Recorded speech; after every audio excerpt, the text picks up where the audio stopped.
नंद के आनंद भयो जय कन्हैया लाल की। हरे कृष्ण हरे राम राम राम। आज जन्माष्टमी के पावन अवसर पर मैं आपको श्री कृष्ण के जन्म से जुड़ी कथा सुनाऊंगी। किस प्रकार उन्होंने कंस का वध किया था। एक बार इंद्र ने कहा, हे मुनियों में श्रेष्ठ, सभी शास्त्रों के ज्ञाता, हे देव, व्रतों में उत्तम व्रत उस व्रत को बताएं जिस व्रत को मनुष्यों को मुक्ति लाभ प्राप्त होता है। उस व्रत से प्राणियों को भोग व मोक्ष भी प्राप्त हो जाए। इंद्र की बात सुनकर नारद जी ने कहा, त्रेता युग के अंत में द्वापर युग के प्रारंभ समय में निंदित कर्म को करने वाला कंस नाम एक अत्यंत पापी दैत्य हुआ। उस दुष्ट व दुराचारी कंस की देवकी नाम की एक सुंदर बहन थी। देवकी के गर्भ से उत्पन्न 8वां पुत्र कंस का वध करेगा। नारद जी की बात सुनकर इंद्र ने कहा, उस दुराचारी कंस की कथा को विस्तार पूर्वक वर्णन कीजिए। क्या ये संभव है कि देवकी के जन्म से उत्पन्न 8वां पुत्र अपने मामा कंस की हत्या करेगा। इंद्र की संदेह भरी बातों को सुनकर नारद जी ने कहा, हे अदिति पुत्र इंद्र, एक समय की बात है। उस दुष्ट कंस ने एक ज्योतिषी से पूछा, मेरी मृत्यु किस प्रकार होगी और किसके द्वारा होगी।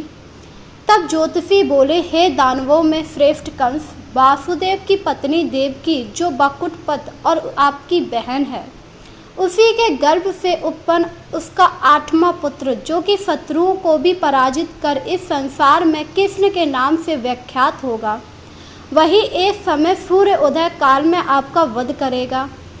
ज्योतिषी की ऐसी बात सुनकर कंस ने कहा, हे देवज, अब आप यह बताएं, देवकी का 8वां पुत्र किस मास में किस दिन मेरा वध करेगा। ज्योतिषी बोले, हे महाराज, माघ मास की शुक्ल पक्ष की तिथि को 16 कलाओं से पूर्ण श्री कृष्ण से आपका युद्ध होगा। उसी युद्ध में वे आपका वध करेंगे। इसीलिए हे महाराज, आप अपनी रक्षा यत्न पूर्व करें। इतना बताने के बाद नारद जी ने इंद्र से कहा, ज्योतिषी द्वारा बताए गए समय पर ही कंस की मृत्यु श्री कृष्ण के हाथ निश्चिंत होगी। तब इंद्र ने कहा, हे मुनि, उस दुराचारी कंस की कथा का वर्णन कीजिए। बताइए, श्री कृष्ण का जन्म कैसे हुआ तथा कंस की मृत्यु श्री कृष्ण के द्वारा किस प्रकार हुई थी। इंद्र की बातों को सुनकर नारद जी ने फिर कहा, उस दुराचारी कंस ने अपने एक द्वारपाल से कहा, मेरी प्राण से प्रिय बहन की पूर्ण सुरक्षा करना। द्वारपाल ने कहा, ऐसा ही होगा। कंस ने जाने के पश्चात उसकी छोटी बहन काफ़ी दुखी हुई और जल लेने बहाने घड़ा लेकर तालाब पर गई।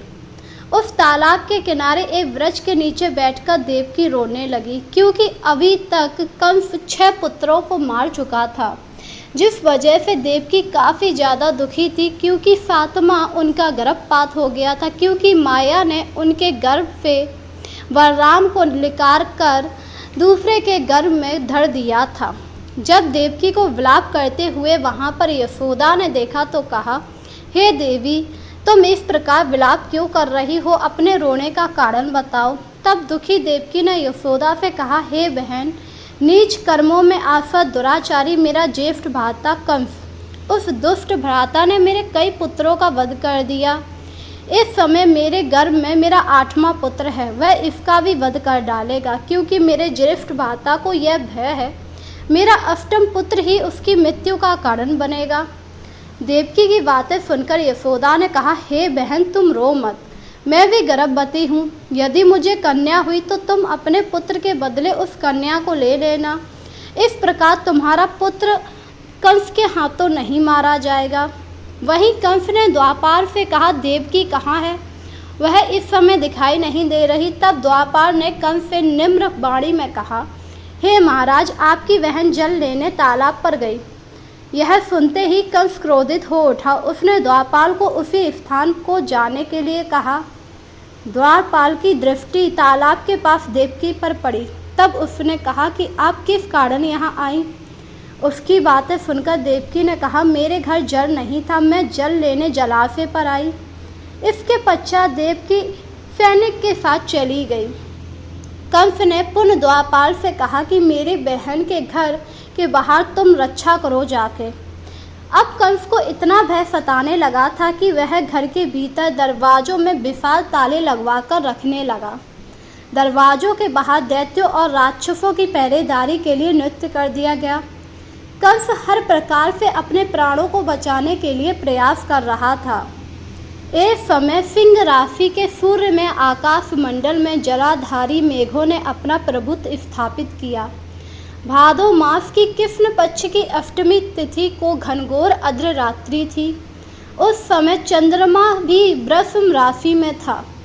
रोहिणी नक्षत्र बुधवार के दिन सौभाग्य योग से संयुक्त चंद्रमा के आधी रात में उदय होने पर आधी रात के उत्तर एक घड़ी जब हो जाए श्रुति स्मृति पुराण पर निसंदेह प्राप्त होता है। इस प्रकार बताते हुए नारद जी ने कहा, ऐसे विजय नाम शुभ मुहूर्त में श्री कृष्ण का जन्म हुआ। श्री कृष्ण के प्रभाव से ही उस क्षण बंदी गृह के दरवाजे स्वयं खुल गए।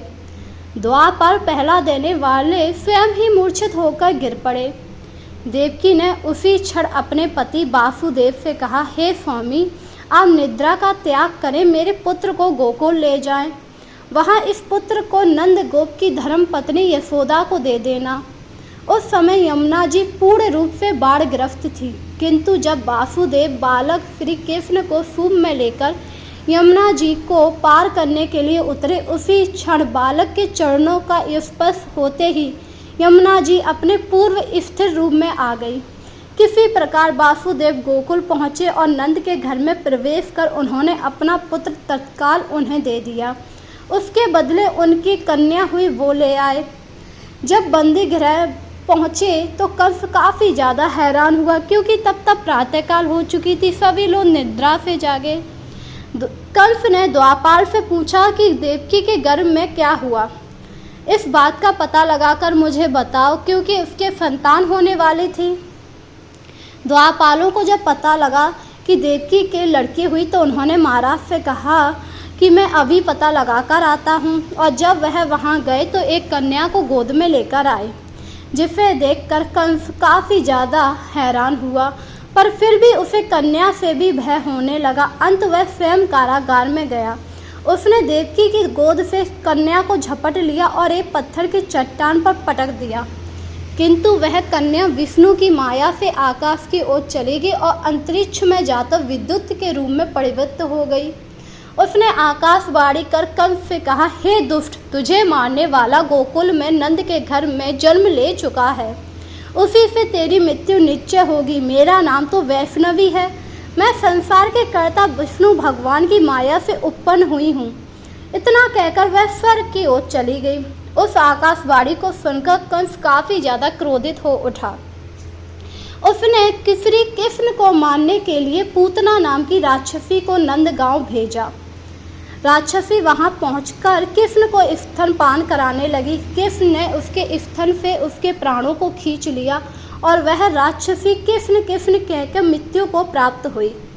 जब कंस को पूतना की मृत्यु का समाचार प्राप्त हुआ तो उसने कंस का वध करने के लिए केसी नाम का दैत्य को अश्व के रूप में भेजा, अरिष्ट नाम दैत्य को बैल के रूप में भेजा, किंतु ये दोनों भी कृष्ण के हाथों मृत्यु को प्राप्त हो गए। इसके पश्चात कंस ने काल्याक्ष नाम दैत्य को कौवे के रूप में भेजा, किंतु वह भी श्री कृष्ण के हाथों मारा गया। अपने बलवान राक्षसों की मृत्यु के आघात से कंस अत्यंत भयभीत हो गया। उसने द्वारपालों को आज्ञा दी कि नंद को तत्काल मेरे समक्ष उपस्थित करो। द्वारपाल नंद को लेकर जब उपस्थित हुए तब कंस ने नंद से कहा, यदि तुम्हें अपने प्राणों को बचाना है तो पारिजात के फूल ले आओ, यदि तुम नहीं ला पाए तो तुम्हारा वध निश्चित है।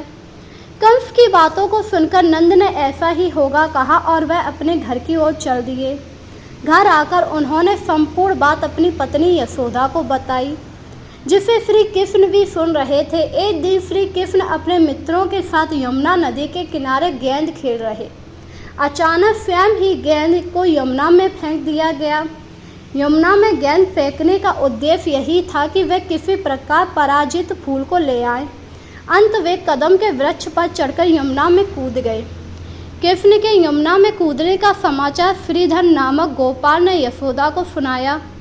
यह सुनकर यशोदा भागती हुई यमुना नदी किनारे आ पहुंची और उसने यमुना नदी से प्रार्थना करते हुए कहा, हे यमुना नदी, यदि मैं अपने बालक को देखूंगी तो भाद्रपक्ष मास की रोहिणी युक्त अष्टमी का व्रत अवश्य करूंगी, क्योंकि दया दान सच्चन वाणी ब्राह्मण कुल में जन्म, रोहिणी युक्त अष्टमी, गंगा जल एकादशी, गया श्राद्ध और रोहिणी व्रत से ये सभी दुर्लभ हैं। हजारों अश्वमेघ यज्ञ, सहस्त्र राजसूय यज्ञ, दान तीर्थ और व्रत करने से जो फल मिलता है वह कृष्ण अष्टमी के व्रत करने से प्राप्त हो जाता है।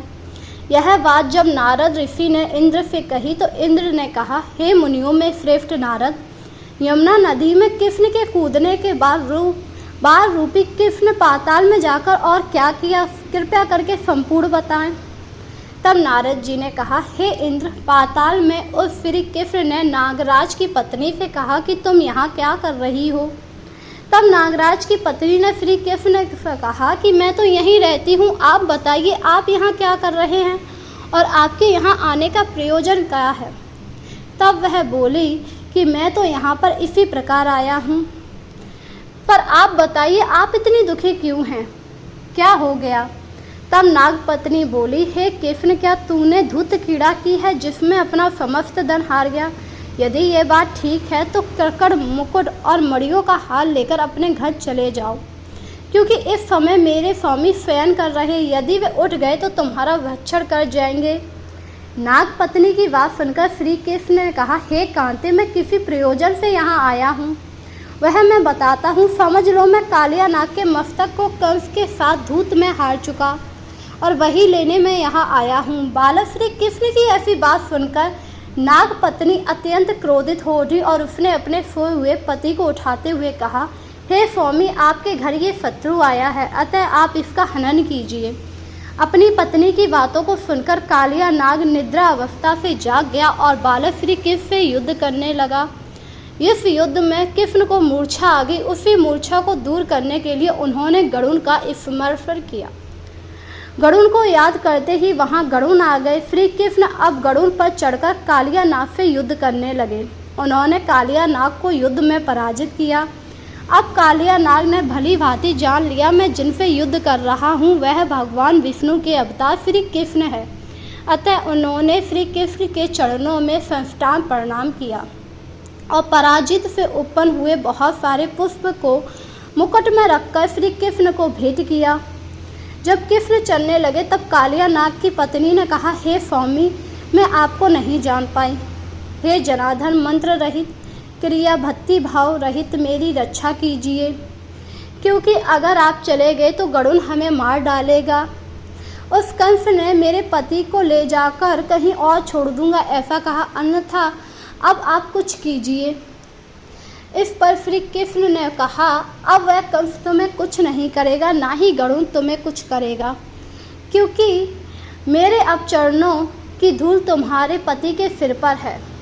इसके बाद उन्होंने कालिया नाग के सिर पर नृत्य किया और फिर कालिया की फुफकार से तीनों लोग कंपायन हो गया। अब कंस की नगरी मथुरा नगरी को चला गया। वहाँ कमल पुष्पों को देखकर यमुना के मध्य जलाशय में वह कालिया सर्प भी चला गया। इधर कंस भी विस्मृत हो गया। कृष्ण प्रसन्नचित्त होकर गोकुल लौट आए। उनके गोकुल आने पर उनकी माता यशोदा ने विभिन्न प्रकार के उत्सव किए। अब इंद्र ने नारद जी से पूछा, हे महामनु, संसार के प्राणी बालक श्री कृष्ण के आने पर अत्यंत आनंदित हुए। आखिर श्री कृष्ण ने और क्या क्या किया वह भी मुझे बताइए। तब नारद मुनि ने कहा, मन को हरने वाला मथुरा नगर यमुना नदी के दक्षिण भाग में स्थित है। वहाँ कंस का महाशक्तिशाली भाई चाणूर रहता है। उस चाणूर से श्री कृष्ण के मल्ल युद्ध की घोषणा की गई। हे इंद्र, श्री कृष्ण ने चाणूर का मल्ल युद्ध अत्यंत आश्चर्यजनक था। चाणूर की अपेक्षा श्री कृष्ण बाल स्वरूप में थे। भैरी शंख मृदंग के शब्दों के साथ कंस और केसी इस युद्ध को मथुरा की जनसभा के मध्य में देख रहे थे। रंगशाला के अखाड़ में चाणूर, मुष्टिक, सल, तोसा आदि बड़े बड़े भयंकर पहलवान दंगल के लिए प्रस्तुत थे। महाराज कंस अपने बड़े बड़े नारगिगों तथा मित्रों के साथ उच्च मंच पर विराजमान था। रंगशाला में प्रवेश करते ही श्री कृष्ण ने अनायास ही धनुष को अपने बाएं हाथ से उठा लिया। पलक झपकते ही सबके सामने उसकी डोरी को चढ़ा दी और डोरी को ऐसे खींचा जैसे धनुष में भयंकर शब्द गूंजने लगे। धनुष की रक्षा करने वाले सारे सैनिकों को दोनों भाइयों ने मार गिराया। कुवलयार पीड़ का वध कर श्री कृष्ण ने अपने दोनों दांतों को उखाड़ लिया और उससे महावत एवं अनेक दुष्टों का संहार किया। कुछ सैनिक भाग खड़े हुए। महाराज कंस को सारी सूचना दी तो कंस क्रोध में दांत पीसते हुए चाणूर मुष्टि को शीघ्र ही दोनों बालकों का वध करने के लिए कहा। इतने में श्री कृष्ण एवं बलदेव अपने अंगों पर खून के कुछ छींटे धारण किए हुए हाथी के विशाल दांतों को अपने कंधे पर धारण किए हुए सिंह शाह की भांति मुस्कुराते हुए अखाड़े के समीप पहुंचे। चाणूर और मुष्टि ने उन दोनों भाइयों को मल्ल युद्ध के लिए ललकारा। नीति विचार श्री कृष्ण ने अपने समान आयु वाले मल्लों की लड़ने की बात कही, किंतु चाणूर ने श्री कृष्ण को, मुष्टि ने बलराम श्री कृष्ण को बड़े दर्प से कहा, महाराज कंस का मनोरंजन करने के लिए तुम्हें ललकार रहे हैं। श्री कृष्ण बलराम तो ऐसा ही चाहते थे। इस प्रकार मल्ल युद्ध आरंभ हुआ। वहाँ पर बैठी हुई पूर्व स्त्रियाँ अनतिपूर्ण मल्ल युद्ध को देखकर वहाँ से उठकर चलने के लिए मजबूर हो गई। श्री कृष्ण ने रूप माधुरी का दर्शन कहकर करने लगी, सच पूछो तो ब्रजवासी ही परम पवित्र और धन्य है। वहाँ परम पुरुषोत्तम मनुष्य के भेष में छिपकर रहते देवादि देव महादेव शंकर और लक्ष्मी जी जिनके चरण कमल की पूजा करती हैं, वे ही प्रभु वहाँ रंग बिरंगे फूलों की माला धारण करे गौओं के पीछे पीछे सखाओं और बलराम जी के साथ माफरी बजाते हुए नाना प्रकार की क्रीड़ा करते आनंद विचरित करते हैं। इस प्रकार स्त्रियां बातें कर रही थी। वहीं दूसरी तरफ श्री कृष्ण और बलराम उनसे लड़ रहे थे। उन्होंने दोनों वैद्यों को मार डाला। इसके बाद उन्होंने दोनों दैत्यों को भी मार डाला। उन्होंने बहुत सारे दैत्यों का संहार किया। बलराम जी ने अपने आयुध शस्त्र हल से और श्री कृष्ण ने सुदर्शन चक्र से माघ मास की शुक्ल पक्ष की सप्तमी को विशाल दैत्यों के समूह का सर्वनाश किया। जब अंत में केवल दुराचारी कंस ही बच गया तो श्री कृष्ण ने कहा, हे दुष्ट अधर्मी दुराचारी, अब मैं इस महायुद्ध स्थल पर तुझे तेरा वध करके दिखाऊंगा। मैं तेरा वध कर इस संसार को तुझसे मुक्त कराऊंगा। ये कहकर श्री कृष्ण ने उसके केशों को पकड़ लिया, कंस को घुमाकर पृथ्वी पर पटक दिया, जिससे वह मृत्यु को प्राप्त हुआ। कंस के मरने पर देवताओं ने शंख घोष व पुष्प वृष्टि की। वहाँ पर उपस्थित समुदाय श्री कृष्ण की जय जयकार करने लगे। कंस की मृत्यु पर नंद देव की वासुदेव, यशोदा और इस संसार के सभी प्राणियों में हर्ष पर्व मनाया गया।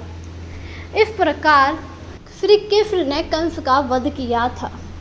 यह सुनकर इंद्र काफ़ी ज़्यादा प्रसन्न हुए और बोले, इसका मतलब सच में श्री कृष्ण ने कंस जी का वध किया था।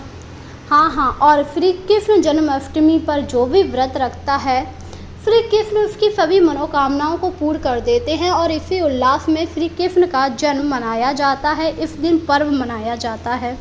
इस दिन लोग व्रत रखकर रात में श्री कृष्ण का पूजन करते हैं। इस प्रकार उनकी सभी इच्छाएं श्री कृष्ण पूरी कर देते हैं।